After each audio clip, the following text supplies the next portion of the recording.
Hello दोस्तों, कैसे हैं आप लोग। आशा करता हूं कि आप लोग ठीक ही होंगे। तो स्वागत है आपका मेरे यूट्यूब के न्यू वीडियो पर। तो आज हम जिस मूवी की बात करने जा रहे हैं उसका नाम है मार्को। अगर दोस्तों आपने यह मूवी नहीं देखी तो एक बार जरूर देखना, क्योंकि इस मूवी को देखने के बाद आप फाइटिंग की सारी मूवियाँ भूल ही जाओगे। तो चलिए शुरू करते हैं फिल्म मार्को की कहानी। तो कहानी शुरू होती है विक्टर और वसीम से। दोनों बेस्ट फ्रेंड हैं। हम यहाँ पर देख सकते हैं कि विक्टर देख नहीं सकता है, विक्टर अंधा है। और दोनों फाइटिंग क्लब जाते हैं और वहाँ पर हो रही फाइटिंग को एंजॉय करते हैं। और हम यहाँ पर देखते हैं कि विक्टर ने यहाँ पर पैसे भी लगाए हुए हैं और वह इन सब को एंजॉय करते हैं और वापस घर की ओर जाने लगते हैं। इसके बाद जब वसीम और विक्टर घर जा रहे होते हैं तो फैक्ट्री के आगे कोई वसीम के ऊपर हमला कर देता है और उसे एक बहुत बुरी तरह मौत दे देता है।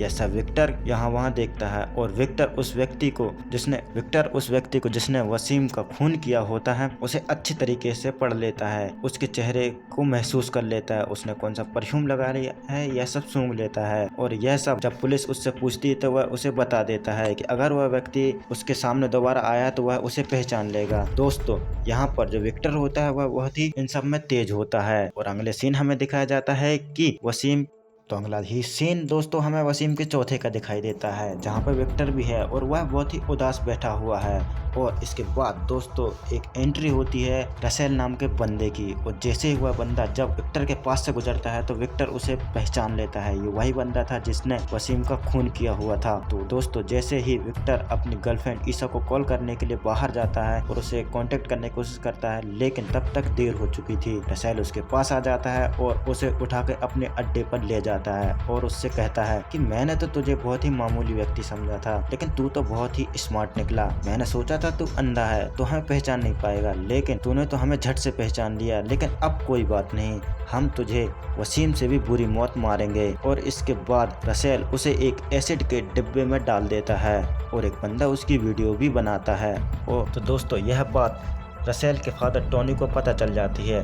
टोनी एक बहुत बड़ा गैंगस्टर था। वह रसेल से कहता है कि उन्होंने जिसको मारा है वह मार्को और जॉर्ज का भाई है। तो दोस्तों मार्को और जॉर्ज टोनी से भी बड़े गैंगस्टर थे और अगर उन्हें पता चल जाता कि विक्टर की मौत के जिम्मेदार रसेल और टोनी हैं तो वह इनके पूरे खानदान को ही ख़त्म कर देंगे। तो टोनी यहाँ रसेल से कहता है कि सबसे पहले हमें बॉडी को ठिकाने लगाना होगा, किसी को भी इस बात की भनक नहीं लगनी चाहिए। लेकिन पुलिस को बॉडी का एक टुकड़ा मिल जाता है जो कि एसिड से पूरी तरह से खत्म नहीं हुआ था। पुलिस इसको फोरेंसिक डिपार्ट और पोस्टमार्टम से पता चलता है कि इस बंदे को एसिड में डालकर मारा गया है और इसकी पहचान भी हो गई है, जो कि और कोई नहीं बल्कि विक्टर है। जब विक्टर के बड़े भाई जॉर्ज को इस बात का पता चलता है तो वह सदमे में ही चला जाता है, क्योंकि जॉर्ज विक्टर से बहुत प्यार करता था। विक्टर और जॉर्ज को मिला के वो 3 भाई हैं और उनकी एक बहन भी है नैन्सी। जॉर्ज और नैन्सी की शादी हो चुकी है, उनके कुछ बच्चे भी हैं। जॉर्ज विक्टर की मौत के बारे में अभी मार्को को नहीं बताना चाहता है। जॉर्ज, विक्टर, मार्को और नैन्सी ये 3 भाई और एक बहन थी। विक्टर और नैन्सी के कुछ बच्चे आपस में बात कर रहे होते हैं कि यह बात अगर मार्को अंकल को पता चल गई कि विक्टर अंकल की मौत हो चुकी है तो वह सबको ख़त्म कर देंगे, क्योंकि वह एक बड़े गैंगस्टर नहीं मॉन्स्टर हैं। हमें यहाँ पर एक फ्लैशबैक का सीन भी दिखाया जाता है कि जॉर्ज के पास फ़ोन आता है और उसे कुछ गुंडे कहते हैं कि हमने तुम्हारे भाई को किडनैप कर लिया है, तो 4 करोड़ रुपए लेकर अपने भाई को बचाना चाहते हो तो 4 करोड़ रुपए लेकर पहुंचो। तो जॉर्ज यहाँ पे विक्टर को ढूंढने लगता है, क्योंकि उसे लग रहा था कि विक्टर की जान खतरे में है। लेकिन जब उसे पता चलता है कि विक्टर नहीं बल्कि मार्को किडनैप हुआ है तो वह और भी ज़्यादा टेंशन में आ जाता है। वह सोचता है कि क्या होगा अब उन लोगों का जिन्होंने मार्को को किडनैप किया हुआ है। तो दोस्तों इसके बाद जब मार्को उन लोगों को मारता है, और अगर मैंने वह सीन आपको दिखा दिया तो मेरा तो स्क्रीन ही अटक जाएगी, क्योंकि जिस तरीके से मारता है वो बहुत बुरी उन सबको मौत के घाट उतार देता है। इसके बाद हमें दिखाया जाता है कि मार्को, जॉर्ज, विक्टर और नैन्सी आपस में बंटवारे की बात कर रहे होते हैं, जिसमें नैन्सी कहती है कि ज़मीन जायदाद के सिर्फ 3 हिस्से होंगे, जो कि जॉर्ज, विक्टर और नैन्सी को मिलेंगे, क्योंकि मार्को उनका सगा भाई नहीं था, उसे तो उसके फादर ने गोद लिया हुआ था। इस पर विक्टर कहता है कि उसे उसके हिस्से की जमीन जायदाद नहीं चाहिए, वह तो सिर्फ मार्को के साथ रहना चाहता है। तो दोस्तों हमें यहाँ पे देखने को मिलता है कि मार्को और विक्टर सौतेले भाई होते हुए भी बहुत अच्छे भाई हैं और वह सगे भाई जैसे रहते हैं। मार्को यहाँ पे विक्टर को बहुत प्यार करता है और विक्टर भी मार्को से बहुत ही ज़्यादा प्यार करता है। उसके बाद हमें चर्च का सीन दिखाया जाता है जहाँ पर रसेल और बाकी सभी गैंगस्टर आए हुए थे जो कि विक्टर की मौत के बारे में कुछ बोल रहे थे और तभी वहाँ पर मार्को आ जाता है और मार्को सीधा माइक पर आकर कहता है कि जिसने भी उसके भाई को मारा है वह उसे बहुत बुरी तरीके की मौत मारेगा। चर्च से बाहर आने के बाद जॉर्ज मार्को से कहता है कि हमें थोड़ा ठंडे दिमाग से सोचना चाहिए, यह एक एक्सीडेंट भी हो सकता है। अगर हमने जल्दबाजी में कोई फैसला लिया तो यह हमारे धंधे के लिए नुकसानदायक होगा। उसके बाद मार्को अपने भाई विक्टर की यादों में डूब जाता है। वह उसे याद करता है कि कैसे वह दोनों खुश रहा करते थे, गाड़ियों में घूमा करते थे और यहाँ पर मार्को की एक गर्लफ्रेंड भी है जो कि उससे बहुत प्यार करती है और साथ ही विक्टर की भी एक गर्लफ्रेंड है जिसका नाम ईसा है और वह एक दूसरे से बहुत प्यार करते हैं। इसके बाद हमें दिखाया जाता है कि जॉर्ज ने एक मीटिंग बुलाई है जिसमें सभी गैंगस्टर टोनी, रसेल और बाकी सभी जो बड़े गैंगस्टर वो भी आए हुए हैं। इस पर टोनी जॉर्ज से कहता है कि हमें यह सब भूल करके आगे देखना चाहिए वरना हमारे बिजनेस को बहुत ही लॉस होगा। और उसके बाद जब मार्को आता है तो वह कहता है कि हमारे भाई की मौत हुई है और जिसने भी उसका मर्डर किया है हम उसे जब तक उसे मारेंगे नहीं तब तक चैन से नहीं बैठेंगे, चाहे धंधा कितना भी मंदा पड़ जाए लेकिन हम बदला लेके रहेंगे। और हम यहाँ पर देख सकते हैं कि इंस्पेक्टर सत्यम जो कि विक्टर के मर्डर केस की फाइल को सुलझा रहे होते हैं। इंस्पेक्टर सत्यम विक्टर की फाइल को सुलझाने की कोशिश में लगे हैं कि उसका आखिर मर्डर किसने किया और क्यों किया। वह उस फैक्ट्री के पास भी जाते हैं जहां पर मर्डर हुआ था मगर उन्हें कुछ पता नहीं चलता है। वहीं दूसरी तरफ हमें दिखाया जाता है कि टोनी और रसेल आपस में बात कर रहे होते हैं कि मार्को और जॉर्ज ऐसे शांत नहीं बैठने वाले, वह पता करके रहेंगे कि उनके भाई विक्टर का मर्डर किसने किया है। यहाँ पर टोनी जॉर्ज के बारे में अच्छे से जानता है कि जब जॉर्ज को किसी के ऊपर शक होता है तो वह उससे पूछता नहीं है बल्कि उसकी खोपड़ी खोल देता है, उसे गोली मार देता है। अगले सीन में दिखाया जाता है कि इंस्पेक्टर सत्यम जो कि मार्को से मिलने के लिए आया हुआ है वह मार्को को बताता है कि विक्टर की मौत कैसे हुई है। वह मार्को से कहता है कि विक्टर को एक एसिड के टैंक में डाला गया था और जिसके बाद उसकी जान चली गई। मार्को जब यह सब सुनता है तो उसकी तो एकदम दिमाग सुन्न हो जाता है। वह जिसने भी उसके भाई को मारा था उसकी उन्हें ढूंढने के लिए ढूंढने के लिए बेचैन होता है। उसके बाद हमें दिखाया जाता है वहीं दूसरी तरफ जॉर्ज का सोने की सप्लाई बाहर से होने वाली थी जो कि टोनी को पता थी। टोनी कैप्टन से बात करके सोने को अपने अंडर पे ले लेता है और जॉर्ज से जाके कह देता है कि उसका जो भी सोना था वह पुलिस ने पकड़ लिया है और सोना को वह टोनी अपने पास ही रख लेता है। जब जॉर्ज को पता चलता है कि उसका सोना पुलिस ने पकड़ लिया है तो वह बहुत ही परेशान हो जाता है और उसे शक होने लगता है कि कोई अपने अंदर का ही व्यक्ति है जो यह सब बातें बाहर कर रहा है। और टोनी भी इस बात की भनक ले लेता है कि जॉर्ज अब अंदर के व्यक्ति पर शक करने लगा है। टोनी सोचता है कि अगर जॉर्ज ने इन सब की इन्वेस्टिगेशन करी अंदर का व्यक्ति कौन है तो वह जरूर पकड़ा जाएगा और वह अब जॉर्ज को मारना चाहता है। इसीलिए वह उसके एक आदमी देवराज को जॉर्ज को मारने के लिए भेजता है। देवराज जॉर्ज से बात करते करते उसमें हमला बोल देता है लेकिन सबकी किस्मत खराब, जॉर्ज बच जाता है और हॉस्पिटल में भर्ती होता है। तभी वहां पे आता है मार्को और टोनी अपना पत्ता फिर फेंकता है। वह कहता है कि उसने अपने आदमियों को देवराज के पीछे छोड़ दिया है। अब तो मार्को को भी धीरे धीरे लगने लगा था कि कोई अंदर का ही व्यक्ति है जो यह सब कर रहा है। टोनी मार्को से कहता है यह सब देवराज का काम है और उसने देवराज के पीछे बंदे भी छोड़ दिए हैं और टोनी देवराज को कहीं बाहर भेजा देता है। वहीं हमें दिखाया जाता है कि इंस्पेक्टर सत्यम जो कि रिपोर्टर राज से बात कर रहे हैं तो जो रिपोर्टर रहता है वह उन्हें एक क्लिप देता है उस फैक्ट्री की जब मूवी के स्टार्टिंग में जो वसीम का खून हुआ था और वसीम और विक्टर साथ में ही थे और उनका खून किया था रसेल ने। तो यह जो क्लिप रहती है वह इंस्पेक्टर सत्यम को दे देता है। इंस्पेक्टर सत्यम जब डीसीपी को यह क्लिप देते हैं तो डीसीपी तो पहले ही टोनी के हाथ बिक चुका था। वह टोनी को यह सब बताता है और क्लिप उसके बारे में सब बताता है तो टोनी सबूत मिटाने के लिए फिर से लग जाता है। वह उस रिपोर्टर जो राज रिपोर्टर रहता है उसको ही मौत के घाट उतार देता है लेकिन स्मार्ट इंस्पेक्टर सत्यम एक क्लिप अपने पास बचा लेते हैं और यह क्लिप वह जॉर्ज को दिखाते हैं। तो जॉर्ज इतना तो समझ गया था कि इन सब के पीछे टोनी का हाथ है।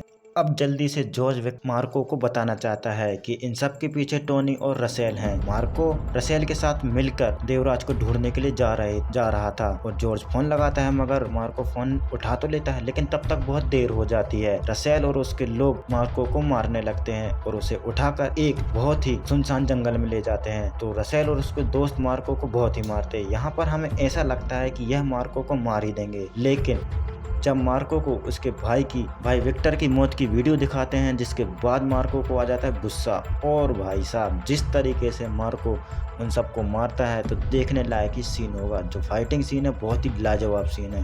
वह सबको एक एक करके काट देता है, चुन चुन के मार देता है, लेकिन उसका गुस्सा अभी भी खत्म नहीं हुआ था क्योंकि उसने अभी रसेल को नहीं मारा था। तो जैसे ही वह रसेल को मारने के लिए जाता है, रसेल उसे एक वीडियो दिखाता है और कहता है कि विक्टर की जो गर्लफ्रेंड है ईसा, जो अब विक्टर के बच्चे की माँ बनने वाली है, वह उसके बाप के कब्जे में है। अगर उसे वह जिंदा चाहता है तो उसे छोड़ दे। तो मार्को यहाँ पर रसेल को जिंदा छोड़ देता है। और एक ही सीन अगले सीन में हमें दिखाया जाता है कि मार्को, जिसने देवराज को किडनैप कर लिया है और एक बड़े से कंटेनर में बंद करके रखा है और चारों तरफ बॉम्ब लगा रखे हैं, और उसे बहुत ही मारता है और उससे कहता है कि अगर उसने विक्टर की गर्लफ्रेंड ईसा को कहाँ किडनैप करके रखा है, उसका अगर अड्डे का पता नहीं बताया तो वह उसे मार देगा। इस पर देवराज थोड़ा सा डर जाता है और वह मार्को को सब कुछ सच बता देता है, लेकिन भाई साहब मार्को तो मार्को है, वह उसे फिर भी उड़ा देता है। उसके बाद मार्को पहुंच जाता है अड्डे पर, जो कि टोनी का अड्डा था, और उसने ईसा को किडनैप करके रखा हुआ था।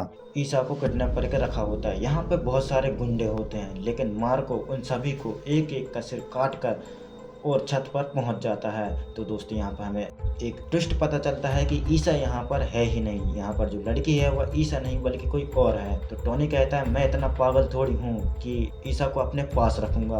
अगर तुझे ईसा चाहिए तो मुझे 40 करोड़ रुपए देने होंगे, वो भी मेरे बेटे के हाथ पहुँचा देना। इसके बाद मार्को 40 करोड़ रुपए लेकर रसेल के पास पहुँचता है, लेकिन जिस बैग में वह भेजाता है उस बैग में 40 करोड़ रुपए नहीं बल्कि टोनी का हाथ होता है। उसके बाद हमें सीन थोड़ा सा फ्लैशबैक का दिखाया जाता है, जहाँ पर दिखाया जाता है कि टोनी जब मार्को से पैसों की बात कर रहा था तो उसने उसका हाथ ही काट दिया था। अब मार्को रसेल से कहता है कि तुझे अगर अपना बाप चाहिए तो तुझे ईसा को सही सलामत देना होगा। अगर ईसा जिंदा आएगी तो तेरा बाप भी जिंदा होगा, तुझे जिंदा मिलेगा और मैं उसका पता तुझे बता दूंगा। यहाँ पर फिर रसेल ईसा को सही सलामत मार्को के पास भेजा देता है। उसके बाद मार्को रसेल को उसके बाप को पता बता देता है। मार्को ने उसे एक छोटे से कमरे में बंद करके रखा था, जो कि ऊपर एक एसिड की टंकी थी और आसपास बहुत सारे बम रखे थे।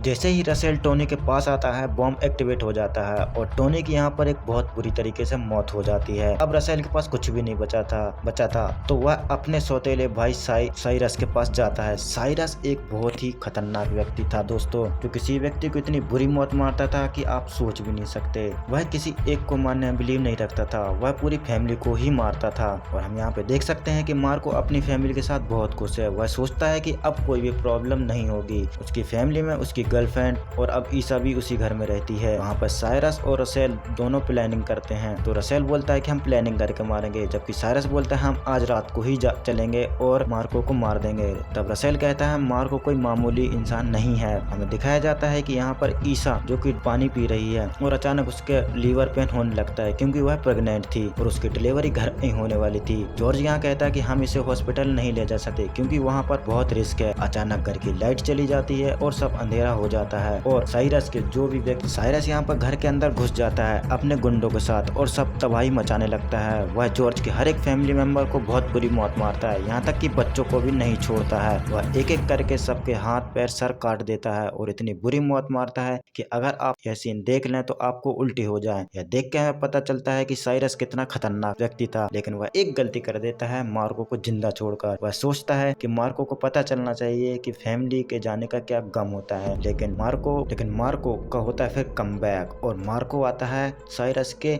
अड्डे पर जहाँ पर कि बहुत सारे होते हैं गुंडे और साइरस मुस्कुराता है। उसे लगता है कि वह मार्को को मार देगा, लेकिन मार्को सूट बूट में होने के बावजूद भी सबसे भिड़ जाता है और वह एक एक करके सबको मारता है और जिस तरीके से वह काटता है तो सीन देखने ही लायक है मेरे दोस्तों। जब वह सबको मार देता है एक एक करके, उसके बाद बारी आती है साइरस को मारने की, क्योंकि वह तो यहाँ पर सिर्फ साइरस को मारने ही आया था। वह उसकी छाती में जोर से मारता है और उसका दिल बाहर आ जाता है। साइरस उसके बाद जब थोड़ा पीछे होता है तो वह एक बच्चे को उठाता है और एसिड में फेंकने की धमकी देता है। ये बच्चा और कोई नहीं बल्कि विक्टर की गर्लफ्रेंड ईसा का बच्चा था और वो जिसे कल उसे मारा नहीं था बल्कि उठा के अपने अड्डे में ले आया था। मार्को को इस बात पे गुस्सा आ जाता है और वह तलवार उठाकर उसकी गर्दन को काट देता है। साइरस की गर्दन धड़ से अलग हो जाती है। तो दोस्तों अगर यह मूवी आपने नहीं देखी है तो एक बार इस मूवी को जरूर देखें, क्योंकि इसमें एक्शन भरपूर मात्रा में भरा हुआ है। तो मुझे यह पर्सनली मूवी बेहतरीन लगी है। दोस्तों अगर आप भी इस मूवी को देखें और कमेंट में जाकर आकर बताएं कि यह मूवी आपको कैसी लगी।